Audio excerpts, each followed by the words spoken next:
Hello everyone. So my project was about Caltrain's Hillsdale station in San Mateo. I'm currently a public works intern at the city of San Mateo, and they are having discussions regarding new transit access points. So an access point is the entrance and exit of a train station, and they're looking to change their current access points. The city of San Mateo is trying to encourage sustainable modes of transportation, such as walking, biking, and use-it transit systems, while discouraging the use of private vehicles such as cars. So the goal for my project was to analyze the pedestrian walkability around the existing transit station and compare it to the city's proposed transit station that they would probably construct sometime in the future. So as you can see, this is the outline of the Caltrain station next to a shopping mall, and the two red dots are the existing station access points located. But first, here's a little bit of background information.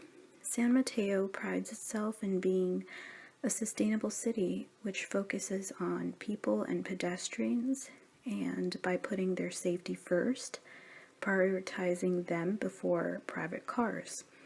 So sustainable cities encourage other modes of transportation such as walking, biking, and using transit. They also advocate for environmental sustainability, and as you can see, this kind of incorporates all aspects of a healthy city, showing that everything is interconnected, like the health and happiness of both the people and the environment. So why sustainable transportation? Well, I chose this topic because I'm interested in the human and environmental interaction of geography using GIS to visually represent the interactions. So communities which focus on sustainable transportation often grow in the long term with permanent results. People who use other modes of transportation interact within their own communities more, and this leads to more strong social bonds being developed. So this enhances the neighborhood's quality of life and reduces urban decay. It also reduces the overall social living costs, because when communities have an increased physical activity, their health drastically improves, reducing the risk of diabetes, heart disease, and other illnesses. So if the people of a community were happy and healthy, it is reflected in the environment as well. People would use less cars, which would reduce greenhouse gases and result in healthier air for both the people and the environment. It would reduce environmental costs such as global warming and such, as well as reduced health costs such as asthma.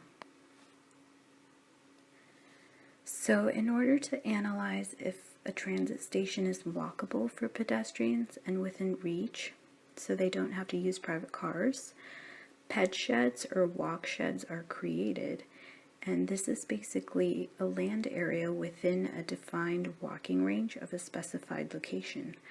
So in my project, I determined that the walking distance would be 1/4 or half a mile of walking distance around this transit station. And so the goal of San Mateo was to provide more attractions near the transit station, and walkshed lines, once identified, they would benefit the pedestrians.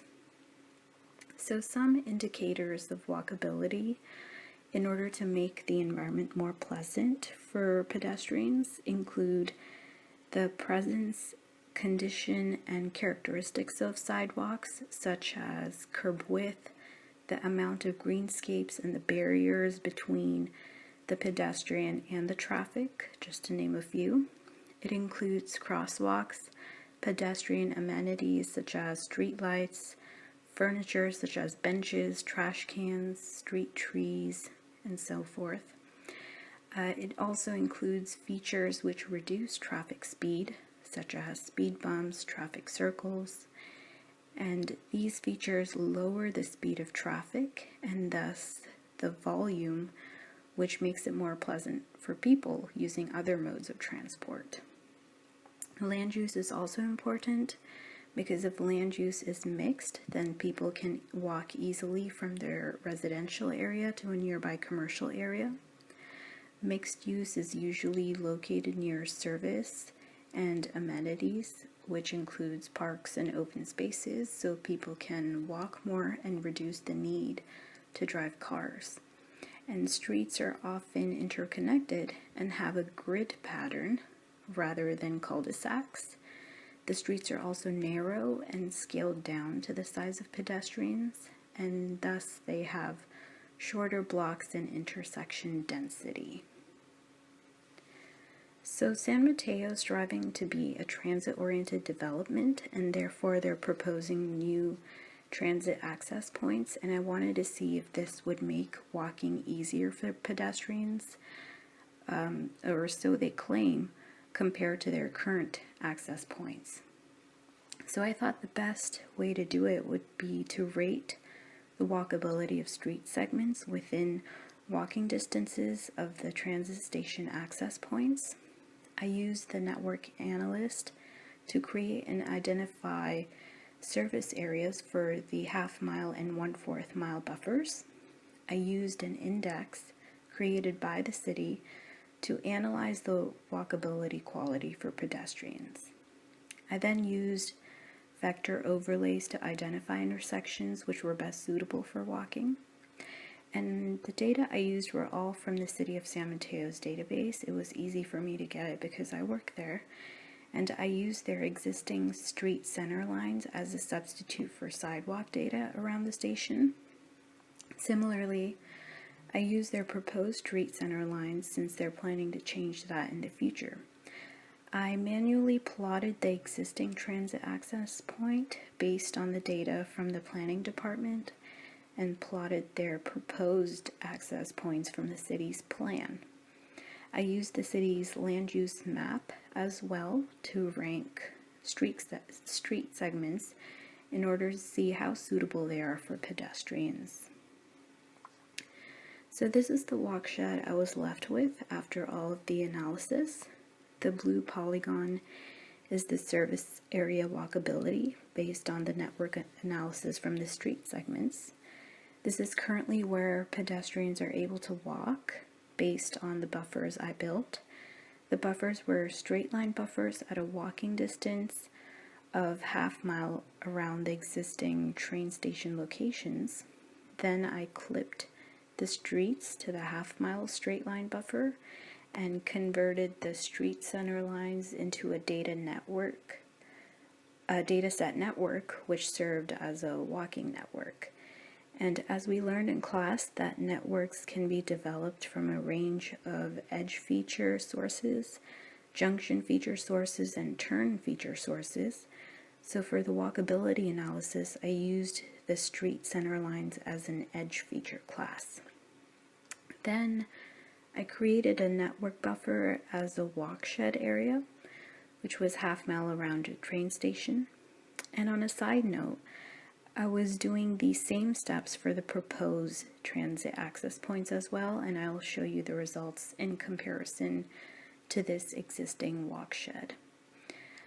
So then I set the properties of our service area analysis to create our half-mile and quarter-mile network buffers. Then I built the walkability index to rank the pedestrian quality of the street segments. I used 3 variables which were all weighted equally and created a score for the segments. So the score was based on block length, presence of sidewalks, and traffic speed. And the traffic speed, I substituted it with street type. And so each variable was assigned a score between 1 to 3, 1 being low, 2 being medium, and 3 being high for walkability. The end score was between 1 to 9, 1 which was poor pedestrian quality and not very walkable, and 9 was excellent pedestrian quality and very walkable. So the scores of 3 weights were added, and they're visualized here with graduated colors. The green segments you see here are highly walkable, yellow is medium walkability, and red is low walkability for pedestrians. And you can see there is an extensive amount of yellow in the middle and very few green and very little red on the bottom right here. Now this is the walkshed based on the proposed transit access points. As you can see, they have added 4 access points compared to the 2 previous ones. So this shifts the walkshed a bit north and covers more space where pedestrians can walk easily.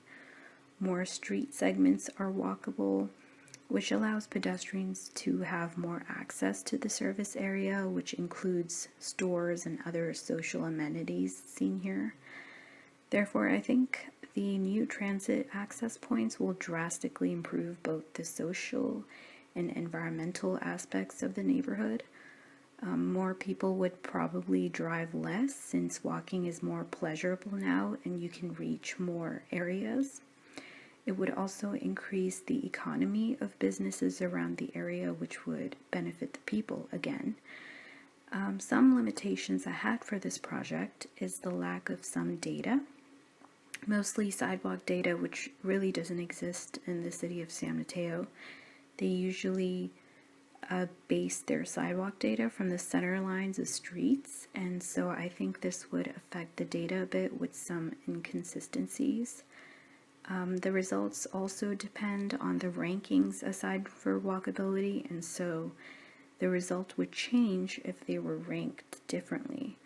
However, I think this is a pretty close representation of the city's goal towards a more sustainable future, and I think it's really cool using GIS in planning, land use, and transportation. So I learned a lot from this project, and I hope you enjoyed it too. So thanks for watching.